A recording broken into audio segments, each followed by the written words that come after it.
Hello, welcome to the self-learning podcast by Dr. Sushma Singh. Let us start discussion on Unit 2 Empirical Approach, and our topic is Return to Good Old Empirical Approach and conclude the unit.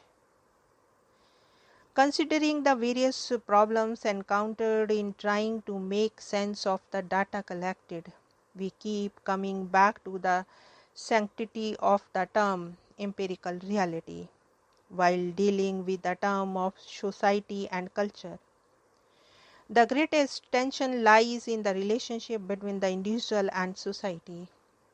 The theoretical disparity remains for us to resolve regarding whether we accept the positive school which admitted an existence of society over and above that of the individual, or we merge the two in a subjective post-modernist interpretations. The status of the text is as a document of reality or as a script for the subjective interaction of observer, and the observed is still a subject of debate. Even if we take the later stand that all reality is interpretative and a form of reflectivity, then also the guide for the successful representation of data would rest in truthfulness of the representation.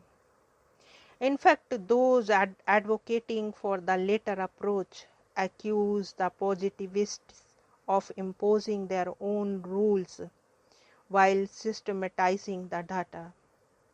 In other words, things have been distorted to fit into neat compartments, whereas the reality is never so neat.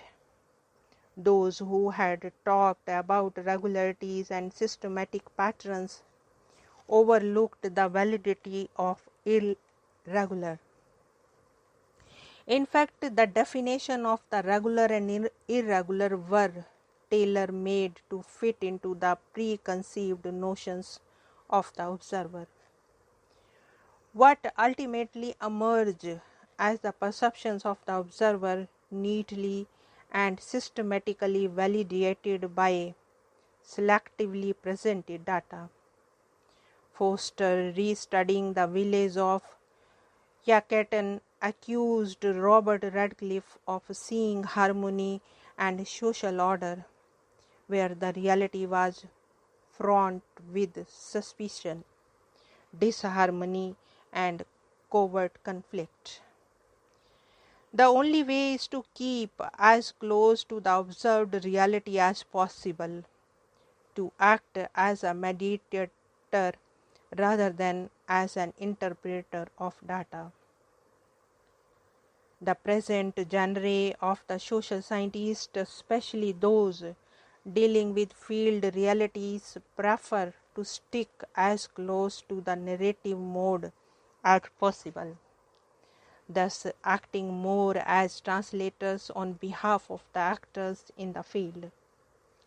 The best mode is to assume that the knowledge lies with the actors and not with the interpreters, that society is what it is as a result of the interaction and activities of the actors as they engage with the world.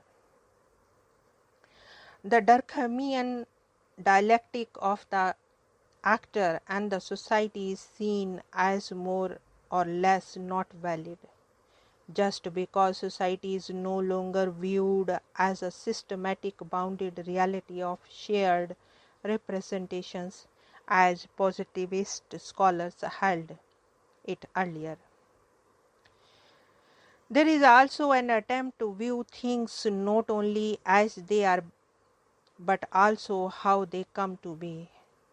Thus, history has become an integral part of the social science interpretations, as well as power relationships and their formation.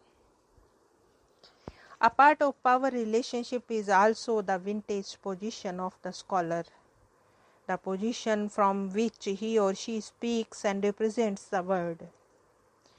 It was increasingly felt that the subject position of the scholar has been assumed to be white and male, thus othering all other who belonged to the third world, the black and the female.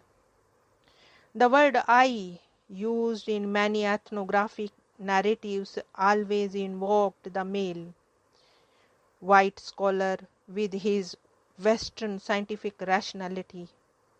For example, while almost all male white scholars looked at the world as patriarchal and male dominated, women scholars often found contra cultures, where women had their own modes and ways of countering male domination and their own strengths and voices. Contrarily, men often missed out on forms and manners of oppression that were visible to women. This is only one example. Others can be of studies of the caste system from the bottom up, studies of feminism from the perspective of black women, studies of indigenous people by indigenous scholars, and so on. Let us end our discussion in this unit by completing reflection and action for working out the ways of dealing with differences between the researcher and the researched. Now let us wind up the session, and we have come to the end of the unit.